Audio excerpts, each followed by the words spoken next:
Blessed good afternoon mga kapatid. Kumusta na po kayo? I hope despite that we're going through some tough times sa mga panahon ngayon, you're still okay. Sa biyaya ng Diyos, we are being sustained. In these tough times, if there's one thing that is very evident at natetest ngayon, it is our discipline. That's why very fitting that this month, the Lord, I believe it's not an accident, the Lord led us through this theme for our month. It's intentional living through discipline. It is our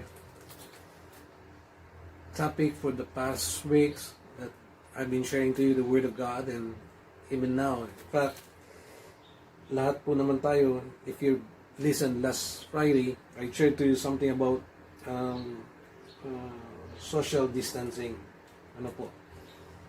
So, which talks about our discipline that we are experiencing right now. And we have learned last Friday that social distancing is simply a practice of maintaining a greater than usual physical distance from others, with the intention of being prevented sa anumang pagkakawat sakit. And we've learned this through the life of the Lord Jesus Christ, because He is our social distance King. Kahit ang Panginoon ay nag-observe ng social distance, and it's very important sa kanyang buhay. And this afternoon, I'll be sharing to you and continue with this theme, this discipline. But this time, we'll go to another one. It's very relevant also. Something to do about, I call us, alam natin, quarantine. And before going to this, let me share to you, marami daw conspiracy theory na nangyayari at nilalabas ngayon about sa mga sitwasyon na nararanasan natin. But if there's one conspiracy theory na masyadong naka-struck sa akin these past days, is about the coronavirus. Nang sabi, it was actually invented by a woman. By women. Ano po? Ang coronavirus daw, ang may gawa ay ang mga kababaihan. Why? Simply because, as you observe sa sitwasyon ngayon, mas marami daw namamatay ng mga lalaki. Parang lalaki yung mga paborito. Ano po? And mostly, yung mga pinagbabawal ngayon ay yung mga larong lalaki, yung mga libangan ng mga lalaki, katulad ng basketball, ng boxing, kahit ngayon pagsusugal. Marami din daw ngayon na nahirapan dahil bawal uminom, which is basically karasang kahiligan ng mga lalaki, sarado mga bars. Pero higit sa lahat, as an indication na talagang babae daw talagang gumawa ng coronavirus, is simply because all men are commanded to stay home with their wives 24 hours. Mukhang babae nga talaga, no?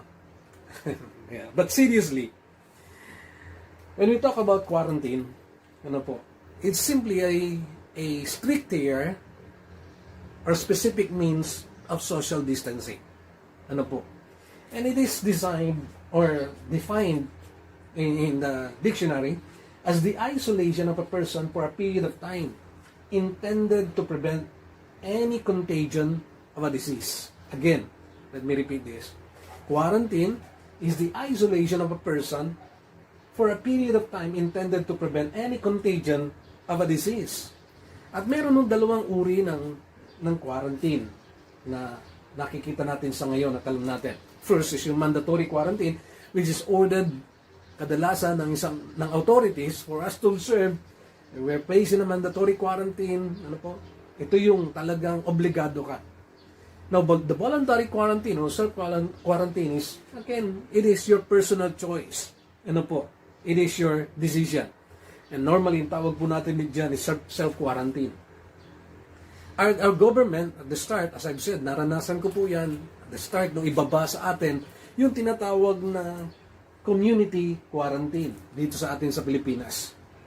All step by step naranasan ko po yan. Immediately after a day or two, the government again pinataas tong level na to at nag-release sila ng bagong level which is, ang tawag is the Enhanced Community Quarantine. The Enhanced Community Quarantine, which is again a stricter implementation of isolation and social distancing.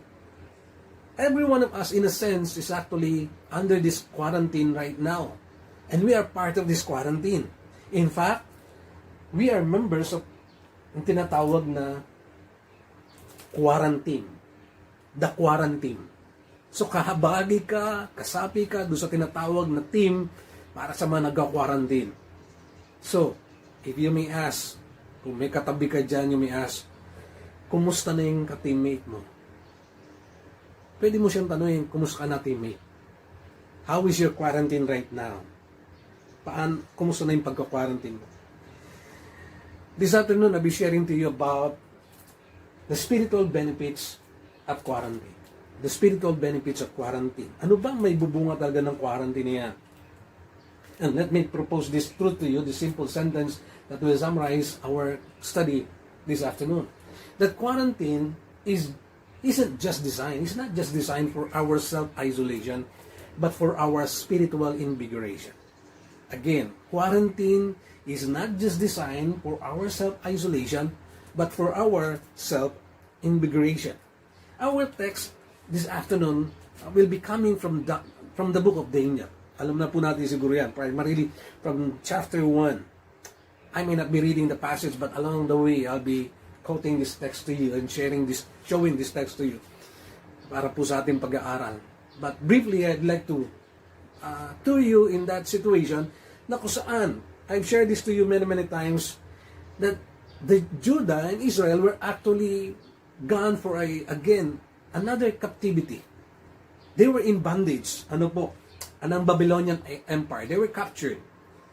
And the king, Nebuchadnezzar, ordered, nung sila'y masakop, that king ordered that they will select, these people will select, most of the able-bodied and able-minded young men na isasama nila sa kanilang kaharian. Iuwi nila basically for practical use. Ano po? And 4 of these men were actually, alam na natin, si Daniel, Shadrach, Meshach, and Abednego. And they were even given new names para doon sa Babylonian Empire. So, these men were brought into the Babylonian Empire, kingdom, nung sila'y masakop. And interestingly, when they were put into the palace, the first thing that the king has done was actually to reprogram them. Quote-unquote, reprogram them. Yung para bang ibabaguhin sila with a new kind of language, literature, learning. All their lifestyle will actually be changed. How? By isolating them or separating them from the rest of the people na dadalhin ng tawag natin in reality is actually quarantine. Quarantine. Now, why would the king do that to these men? May purpose siya. Ang purpose niya is actually for them again to be reprogrammed doon sa buhay na meron sila katulad ng sa kanila, and they will be changed. So, this afternoon I'll be sharing to you ano naman ang benefit nito as far as the servants of God is concerned, like Daniel, Shadrach, Meshach, and Abednego. Alright? So let me share to you first that the quarantine, and okay, these are titled this afternoon, The Quarantine Life. The Quarantine Life. Ano ang may bubunga niyan sa kanila? First, it is the picture of the friends, super friends.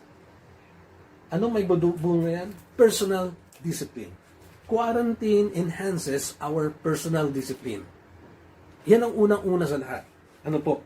And you'll find in that passage in chapter 1 from verse 2 up to 12 or the following, you'll find the story na kung saan pinili na nga sila at ang ginawa sa kanila, okay, they were offered some food, binabago yung kanilang lifestyle, particularly yung kanilang diet. Binibigyan sila ng bagong pagkain, yung pagkain mula sa kaharian, different from theirs. So, you'll find that quarantine actually enhances our discipline, making us, first and foremost, bakit kinakailangan disiplina? To protect us. Because quarantine enhances our discipline to protect us. In this case, verse 8 of the chapter 1 says, "But Daniel resolved not to defile himself with the royal food and wine, and he asked the chief official for permission not to defile himself this way." So Daniel rejected the offer so that he will not be defiled. Sabi doon, he resolved not to be defiled. At tinuloy pa po yan. At sabi doon sa verse 12, in verse 12, sabi ni Daniel doon sa mga katiwala ng hari, "Please test your servants for 10 days. Give us nothing but vegetable to eat and water to drink. Then compare our appearance with that of the young men who eat the royal food and treat your servants in accordance with what you see." So, he agreed to this and tested them for 10 days. So, for 10 days, David and the rest of the guys were quarantined when it comes to their food. But there are some more area of their lives that were quarantined actually. But in the area of their diet, nung kanilang pagkain, they were quarantined for 10 days and they rejected the proposal but instead offered something that they'll remain in their kind of food. Daniel and his friends yung kanyang quarantine involves personal discipline on their diet in order for them not to be defiled. Today, our quarantine involves, and the effect can be seen in two ways. Ano po? Yung ating ginagawang quarantine ngayon, siguro ang epekto doon sa iba ay nahihilo na sa gutom. At ang tingin nila sa pusa nila ay parang ulam. Okay? Even yung tingin nila sa kanilang mga pamangkin, kamag-anak, parang lechon na napakasarap kainin. Ito yung mga tao na talagang ang epekto ng quarantine sa kanila, nahihilo sila sa gutom. Ano po?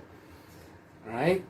But there are those na this quarantine period ay kinakailangan to be disciplined simply because yan. COVID-19 is gone, but how do we go out? Ang problema is that sa sobrang tagal ng quarantine period, hindi mapigilan ng kain, wala na yung virus, pero ang problema, hindi na sila makalabas. May kasabihan dyan. Habang na tayo naka-quarantine, tumataas lahat ng ating expenses sa pamumuhay. Our water bill, electricity bill, our internet bill, pati yung tinatawag na bill.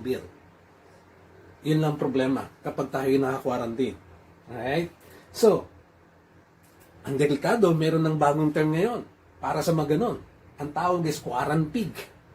Kapag daw ikay pataba ng pataba dahil sa lockdown o sa quarantine. We need to be disciplined. If there's one thing that this quarantine period is teaching us, it is we need to enhance our personal discipline. In what way? We need to be protected. Ano po? Kinakailangan maingatan tayo. Ikalawa, we need to be purified. We need to be purified. Quarantine is a time of cleansing.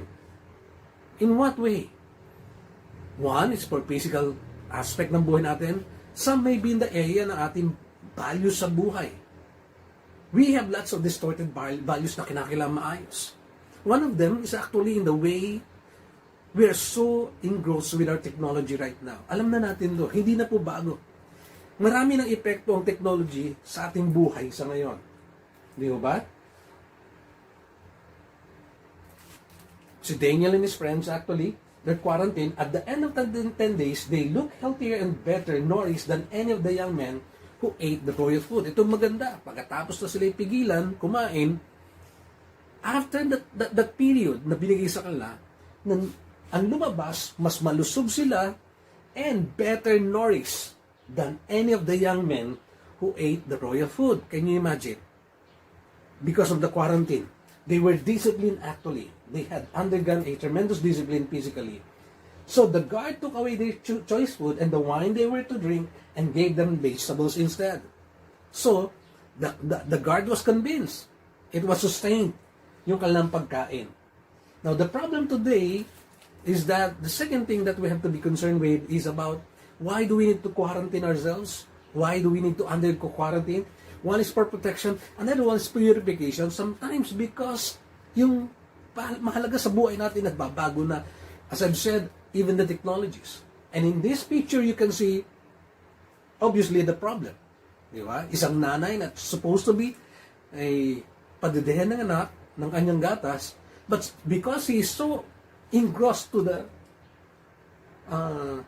pakipag-usap sa kanyang kaibigan Mary, okay, ang naibigay niya ay isang hindi yata 1 liter lang yan, kundi 2 liters ng Pepsi doon sa kanyang anak. At a clear picture that sometimes, or many, many times, we are so affected by the technology that we have right now or enjoying right now. Another one. Okay? Yeah, I've shown this to you many times. No? Ang mahirap ngayon sa epekto ng technology is that yung ating mga anak, once they're engrossed, the moment that you just withdraw from them the use of the gadget, katulad ng bata rito sabi, sinasaniban po ba ang anak nyo? Hindi, kinuha ko lang yung cellphone niya. Ay niya, para siyang sinasaniban na. Ganyan ho ang epekto actually sa mga bata sa ngayon. Right? Yan ang problema. Ang cellphone, nilalapit ka sa taong malayo sa'yo, pero nilalayo ka naman sa taong katabi mo. Ulitin ko po. Ang cellphone, nilalapit ka sa taong malayo sa'yo, pero nilalayo ka naman sa taong katabi mo. Sometimes, bumabaliktad yung values natin. Imbis na mapabuti, it becomes counterproductive. Imbis na mapalapit tayo, napapalayo tayo sa taong malapit sa atin. Well, the intention is to get us closer to those na malayo sa atin. We have to be careful. Sometimes we need to be quarantined. Kinakailangan sigurong i-quarantine din yung mga cellphone natin, ay mga technology natin. Now, the third thing, when we are disciplined, and when we are quarantined, it develops our discipline and it protects us, it purifies us. But also, when we are in a quarantine, it is also making us productive. Productive. Kumusta po ang quarantine ninyo? Are you becoming productive? Okay? Yan. Yung mga walang magawa sa bahay, nasubukan mo na ba na yung ding-dong na paborito mo ay paghiwa-hiwalayin mo at makagawa ka ng creative na design? Sa yung paraan ng pagkain. Nasubukan mo na rin ba na mapabigyan yung anak mo sa inihiling niya na paghiwalayin yung puti doon sa brown ng Oreo? Matutuwang anak mo niya pag nagawa mo yan. Nasubukan mo na rin ba na matupad at may pagpatuloy mo yung iyong hobby ng fishing sa loob ng bahay? You need to be productive in this time of quarantine. We're busy many times with the many things that we fail to excel in the things we do and be productive. Diba? Pag it's a normal day of life, sometimes sa dami ng ginagawa natin, we can't excel. We're overwhelmed. We're cluttered with many things. We're so busy with many things. That at times, we need to undergo things like this, a quarantine, for us to be able to focus on some things that we can excel and be productive. Let me tell you this. Ano po mga kapatid? Maraming sa kasaysayan became productive during their quarantine period. The Lord Jesus Christ, we've learned that last time. Alam niyo po ba, during the life of the Lord Jesus Christ, bago siya gumawa ng isang mabigat na desisyon, He's going to isolate Himself and make a self-quarantine. It's very critical sa Kanya. In Luke chapter 6 verse 12, it says that here, one of those days, Jesus went out to a mountainside to pray and spent the night praying to God. Lumayo siya, pumunta sa isang lugar sa gilid ng bundok upang manalangin. Why? Because the next verse will tell you, when morning came, He called His disciples to Him and chose 12 of them whom He also designated apostles. Clearly, before Jesus coming to the next day that He's going to choose the 12, He first went and isolated Himself, prayed. Because that is the time that he needs to seek wisdom from God. He is dependent on the Holy Spirit when he was ministering here on earth. Malinaw po yun mga kapatid that even the Lord Jesus Christ took time to be isolated, to be quarantined. Secondly, alam po natin, even the life of his disciples, of the apostles, some of them experienced how to be productive in times they were in isolation. Wala hong iba dyan po sa Apostol Pablo. While Paul was in prison, he wrote some of the best writings or letters for the churches na kanyang nais na ma-encourage. Letters such as Ephesians, Philippians, Colossians, and Philemon. Paul was in prison, and yet it didn't stop him to be productive. The more he became one. Even sa kasaysayan ng sanlibutan, there are people that when they were in isolation, they became productive. A good example again is none other than William Shakespeare. In 1600, when England was suffering from a plague, dumana sila ng hirap din ng plague. And William Shakespeare has to be confined and be in a quarantine. You know what? Marami ho siyang nagawang article, nobela, while in isolation. The Macbeth, the Lear, and one of the known na nagawa niya is the story about Antony and Cleopatra. These people became productive when they were in isolation because it is there that they will establish their discipline. Mga kapatid, this quarantine is designed for us to be enhanced in our spiritual discipline, in our personal discipline. Secondly, this quarantine is also designed for us to develop our prayer habit. Our prayer habit. Okay?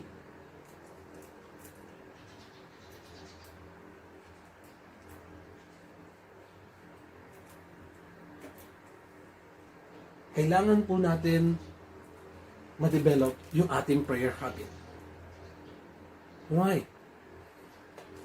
It is during this time na marami tayong panahon para tayong manalangin. Si Daniel, during his quarantine life, most of it were actually spent sa kanyang pananalangin. That's why God blessed him so much. At dahil pinagpaala siya above any other na naroon, na naglilingkod sa kaharian, nagtulak to para magselo sa kanya yung mga taong naroon at isumbong siya. Kaya nga, we'll find in Daniel chapter 6, verse 10.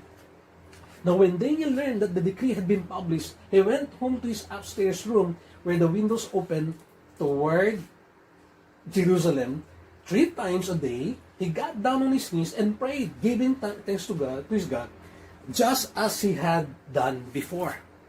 So Daniel was spending his time in prayer during his quarantine period. Pero nasilip siya ng mga kaaway at gumawa ng issue laban sa kanya. At sinumbong siya.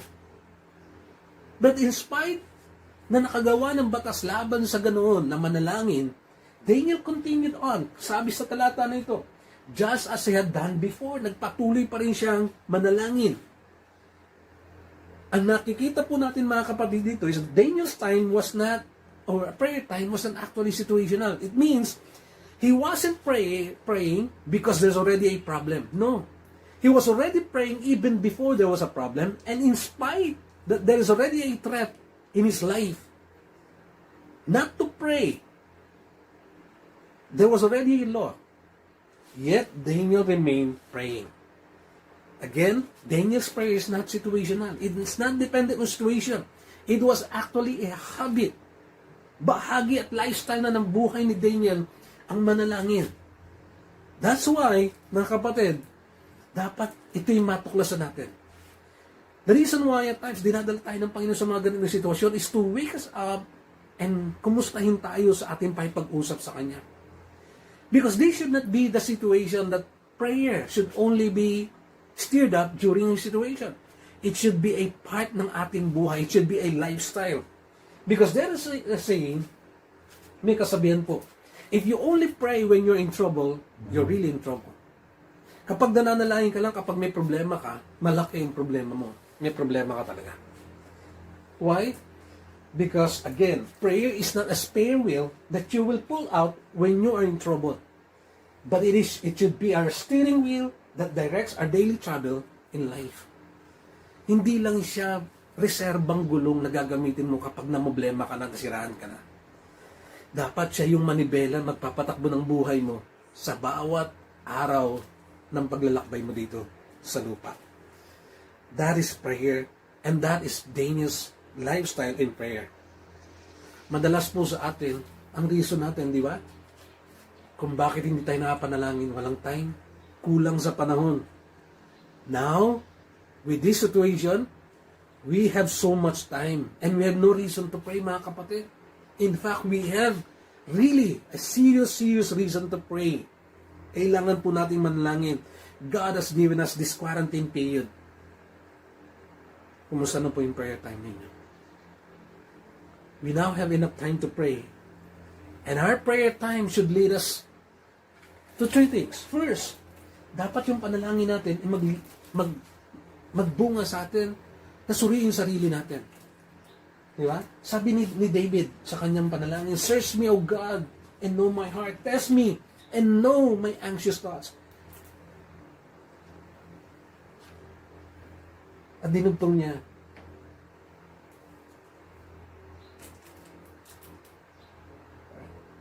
"See if there's any offensive way in me." In verse 2. Dito pinapakita ng Panginoon sa atin, or ni David, actually, that in our time of prayer, it should lead us to look at ourselves and examine. Kumusta ba yung kalagayan ko ngayon? Ano bang sitwasyon ko ngayon? In this time of quarantine period, in our prayer time, we need to do a lot of searching.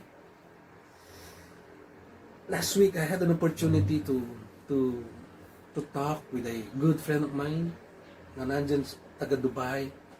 I never realized, I was just informed na narito na sila. They have decided as a husband and wife to stay here in the Philippines for good. Uwi na sila ng Pilipinas for good. Sapagkat yung babae is actually nagkaroon ng problema sa company. Some sort na na-stress lang siya, nainis siya. Maganda yung trabaho niya. Even the guy is a good job. He's a photographer ng isang malaking company. And because the wife struggled so much, parang nainis na sa trabaho, napabagot na, they decided to resign and go back here sa Pilipinas. Unfortunately, pagdating nila, they were actually the last passenger of Philippine Airlines na nanggaling from Dubai to the Philippines, to Manila. Tanong niya nga sa akin, baka nagkasalubong tayo, nasa airport ka. No, I wasn't there nung time na yon. Because it was on the 19th na ako'y napunta doon. And so, nung nag-usap kami, sabi sa akin ng husband who's really close to me, sabi niya, "Pastor, may problema. They're not Christians, and yet this guy asked my help and asked for an insight." And sabi ko sa kanya, "Why? What's your problem?" Sabi niya, yung wife ko is undergoing a depression, a terrible anxiety. Why? Because we decided to move into this country for good, hoping that everything will be fine, but suddenly we're confronted by this situation. We would like to find a job, start our lives again, and enjoy what we have established doon sa Dubai at dinala namin dito. Pero suddenly my wife can't accept the situation and is so anxious every day. She's crying at wala akong magawa. And I said, "No. Is this? Lilipas din tong panahon na to." And she continued, yung lalaki continued to telling me, "Pastor, hindi. Kasi everyday kahit anong paliwanag ko, ganito sapagkat napalaki sila na magulang nila, ng konsepto nila sa kanilang sarili, kapag walang trabaho, walang silbi." Sabi ko, "That's the problem." Sabi ko. Because yung kanyang halaga sa buhay ay nakasandig doon sa tingin niya o doon sa sitwasyon na dapat may trabaho siya. Kaya pag wala na yung trabaho, ang dating niya at ang tingin niya sa sarili niya, wala siyang silbi. It's not an issue of work. Because kahit bumalik kayo sa Dubai, which is, yun na inaisip ng wife. Pero seemingly, sabi nga, nakiusap yung wife doon sa dating kumpanya, tanggapin uli sila. Sabi ko, kahit bumalik pa kayo doon sa Dubai, magtrabaho kayo, kapag hindi naayos yung sarili niya, yung tingin niya sa sarili niya, hindi pa rin kayo ayos. It will come back and you will suffer the same problem. But because the issue is not the work, it's the issue is the heart. Because we've learned to appreciate things and look at ourselves, our values on the basis of what we have, what we do. Kaya nga, diba, sabi ni Hulk Hogan, dating wrestler, sabi niya, God has taken away everything we worship because of the coronavirus. Kaya nga sabi ko doon sa tutuyo, hindi pa ba siya nagigising? Na with this situation, pinapakita lang na kahit ano pa to, walang katiyakan sa ibabaw ng mundo at sa trabaho mo, and if you are worshiping your work, God, in a split of second, can remove that. With a simple virus like the corona. Tama, sabi niyo ko, God has taken away everything we worship through the coronavirus. We need to search ourselves. We need to really scrutinize our hearts. Secondly, our prayer should also lead us into spiritual edification. Mga kapatid, walang doubt, we are in a world right now that is so dim. Everybody almost are so concerned about our lives, our future, as if napakadilim.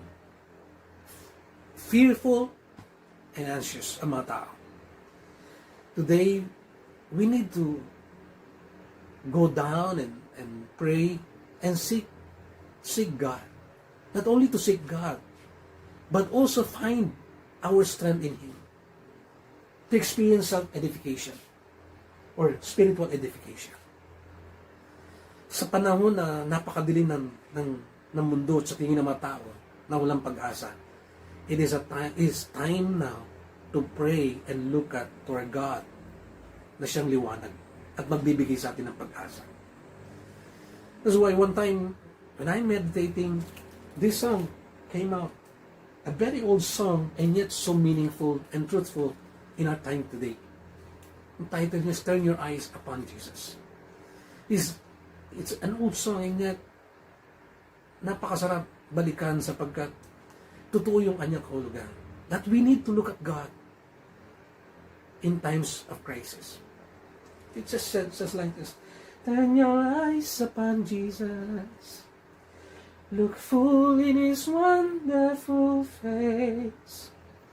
And the things of earth will grow strangely dim in the light of His glory and grace. We need to turn our eyes on Jesus, mga kapatid, in our prayers. Sapagkat sa panahon ng kadiliman, ang mukha ng Panginoon na magsisibing liwanag natin sa buhay. Let your prayer be a time of self-edification. Let your prayer also be a time of Spirit's empowerment, where you will be empowered by the Lord. When Daniel, in spite na siya'y hinuli, he keeps on praying while the law was ordered. Nagpatuloy siya. Yes, hinuli siya, and he was punished. And the punishment is, itapon ng sino man na namahuli, na dumadalangin sa ibang Diyos, itapon sa mga leon. Yes, tinapon siya sa mga leon, mga kapatid. He was thrown into the lion's den, and yet, amazingly, his prayer actually strengthened him even inside of the den. He was spared and he was saved from the lion's mouth. Mga kapatid, sabi nga ng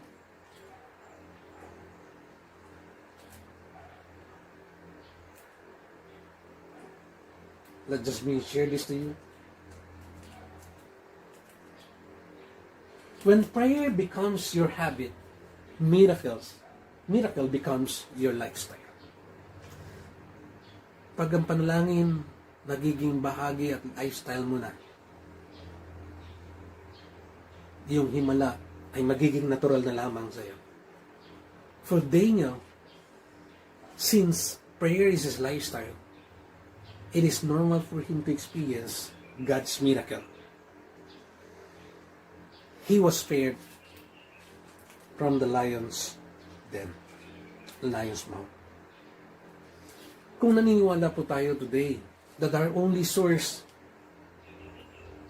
ng pagbabago na mayangat makaligtas sa sitwasyong ito ang Panginoon, only the Spirit of God can change our situation, then why not bring them to the Lord in prayer? Idulog po natin sa panalangin. And today more than ever, mas kailangan po natin manalangin. Marami sa atin na nawawalan ng trabaho, uncertain in our future. Many are sick, many are dying. At alam natin ang Panginoon lang pag-asa natin, mga kapatid. We desperately need God. Ang kailangan po natin ng Panginoon. We will experience God's deliverance when we come to Him in prayer. It's a time that will be empowered by His Spirit. I like this prayer that I was able to find. And let me read this to you. This is a prayer to the Lord. Lord, you made the whole world stop spinning for a while. Pininto mo mundo. You silenced the noise that we all have created. You made us bend our knees again and ask for a miracle. You closed our churches so we will realize how dark our world without you in it. You humbled the proud and powerful. The economy is crashing. Businesses are closing. We were very proud. We thought that everything we have, everything we possess was the result of our hard work. We have forgotten that it was always your grace and mercy that made us who we are. We're like running in circles, looking for some cure to this disease, but in fact, it takes humility to ask for your wisdom. Maybe these trials are your mercy in disguise. Maybe this virus is actually your way of purifying us, cleansing our soul, bringing us back to you. We've forgotten that you are God. You only need to say the words, and we shall be healed. These past few days, I was burdened by the Lord to pray seriously. Spending time with the Lord in prayer, and sometimes even to fast. God has given me so much burden to pray. I even cried at one time when I saw that video in Facebook na saan yung isang sundalo, a frontliner, who went back home to deliver some goods and food para sa kanyang mga anak. I don't know, he's a single father. But outside the home, unti-unti binababayan ng tatay yung mapagkain. At he already ordered yung kanyang mga anak na huwag siyang lapitan. And so the kids just stay there doon sa pintuan ng bahay nila. Habang yung tatay binabalot ng pagkain. What struck me so much is this, mga kapatid. The father stepped back, looked at his children, and made a sign. He stretched out his hand, and then did it as if he's embracing them. And you know what? Yung mga anak niya, ganon din ang ginawa.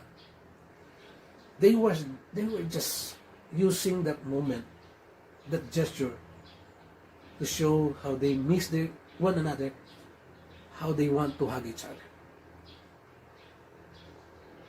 Because they will never know kung kailan nila mauli magkagawa yun.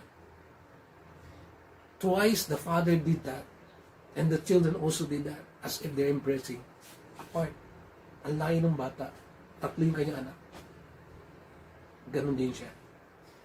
The soldier went to his motorbike, positioned himself to live. It took some time more because I know in the heart of the father he can't live and he doesn't want to live.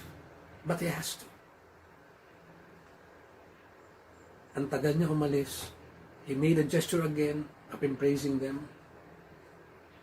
is really longing for his children to be embraced by him. This struck me so much because of this situation, this virus, a lot of families can even have their own children. Because it may mean death for them.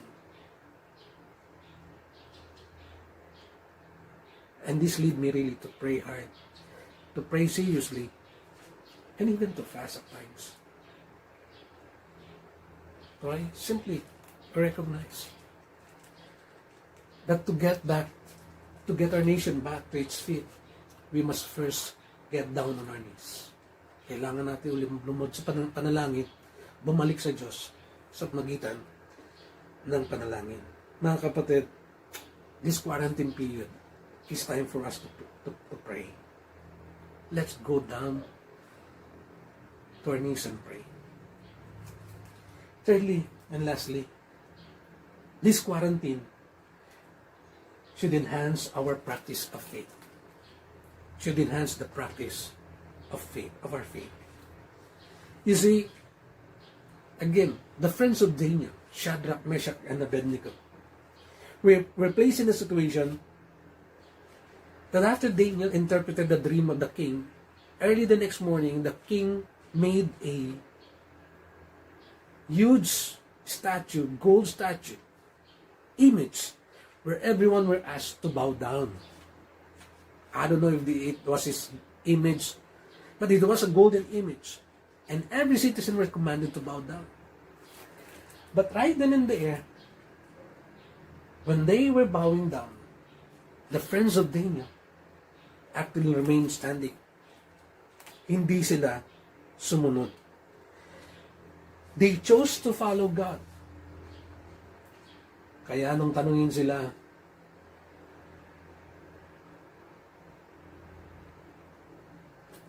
Shadrach, Meshach, and Abednego replied to the king, "O Nebuchadnezzar, we do not need to defend ourselves before you in this matter.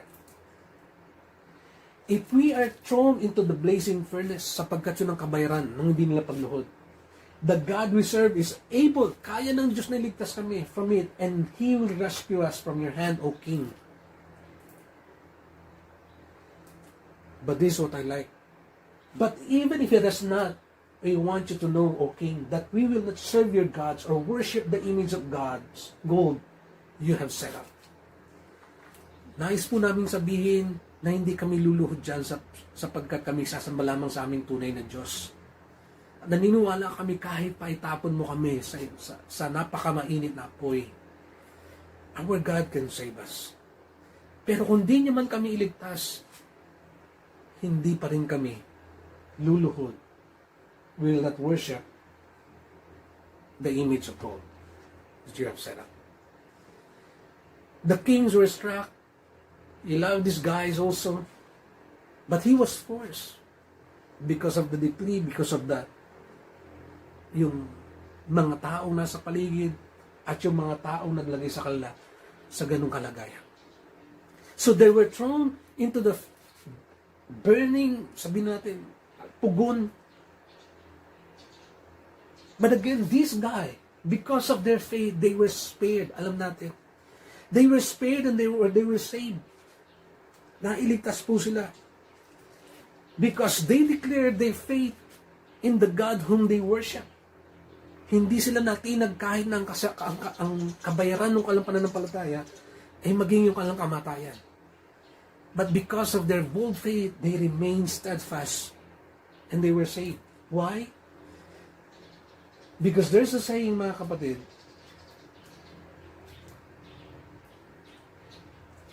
let me just go back to this. There's a saying, God honors bold faith because bold faith honors God. God honors bold faith because bold faith honors God. God is not a respecter of person, but He's a respecter of faith. And when our faith is bold to trust Him, even the most difficult time, God will honor our faith. And this is what He did sa magkakaibigan na ito, mga kapatid.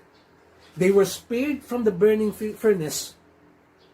At alam niyo kung gaano kahirap yung mga kapatid? Yung nagbato pa lang sa kanila sa burning furnace, hindi pa lumalapit yun. Sunog na.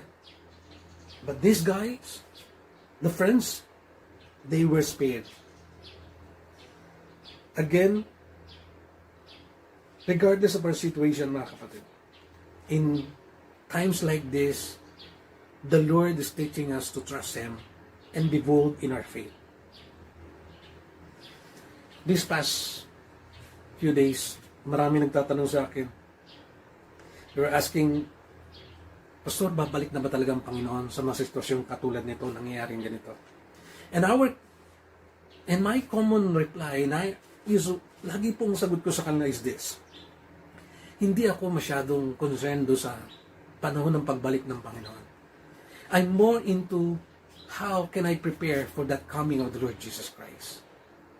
Bakit? Ilang beses po yan, mga pastor, mga kaibigan, nagtatanong, Pastor, babalik na? No. I'm not interested more on the timing. I'm more interested on how will I prepare myself. And that should be our attitude as Christians. You know why? Because just like before, even the disciples, they were asking for the time. But as they ask it, it's more of motivated by fear. And at times, it also causes fear. Babalik ng Panginoon. Natataranta rin ba? Well, if you're so concerned about how will I be prepared for that coming, then you will do your best. You will trust the Lord. You will live by faith. Strong, anticipating the coming of the Lord. Kaya nga sabi ng talata, mga kapatid, when the Lord Jesus Christ comes back, ang matutuklasan niya is a church, a radiant church without stain or wrinkle or any other blemish, but holy and blameless. Ang babalik ang church ng Panginoon ay yung matatag, nag-aalab, malakas, nagpapatuloy sa Panginoon. Hindi natatakot sa anumang uri ng kamatayan, sa anumang uri ng sakon ng katulad nito. Because the church, when Jesus comes, is a church that is bold in their faith, strong, steadfast, blameless, holy before Him.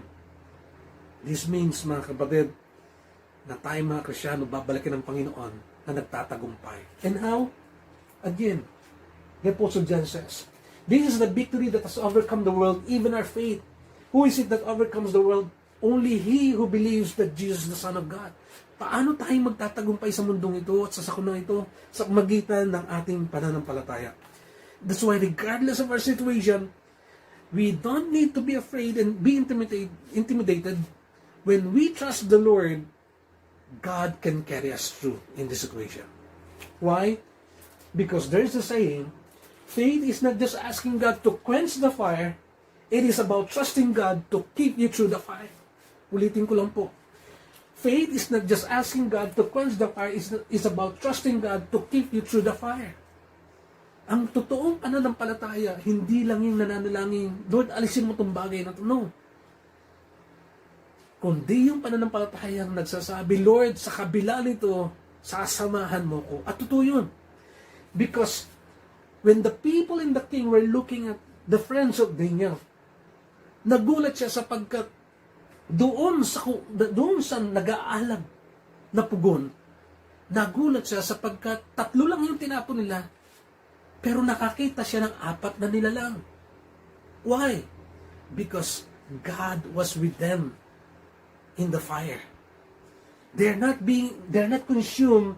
In fact, God joined them and protected them by His presence. Mga kapatid, even death for God's children will never be intimidating when we have faith. Because we look at our destiny that is glorious and not defeated. Whatever our situation right now, yes, you may see it, but that's not our end. And on this, I would share, our present situation is not our final destination. Ano man ang dinadanas natin ngayon, ano man ang hirap na dinadaanan mo ngayon, this may be our situation right now, but this is not our final destination. Take courage. Have faith and practice your faith in the Lord. Because this quarantine period, it should lead us to a stronger faith. May purpose ang Lord, mga kapatid, for our quarantine life. And it is not just to isolate us, but for our spiritual invigoration. So that we can have an enhanced personal discipline. We can have an enhanced prayer habit. And lastly, we can have an enhanced practice of our faith. It's practice of our faith. So mga kapatid, let's make this quarantine period really a time to come out stronger for the Lord. God bless you. And again, as I've said, I'm continually praying for each one of you, that God will protect you, God will strengthen you, and then God will enable you to come out through this situation strong, vibrant, and victorious. God bless you all.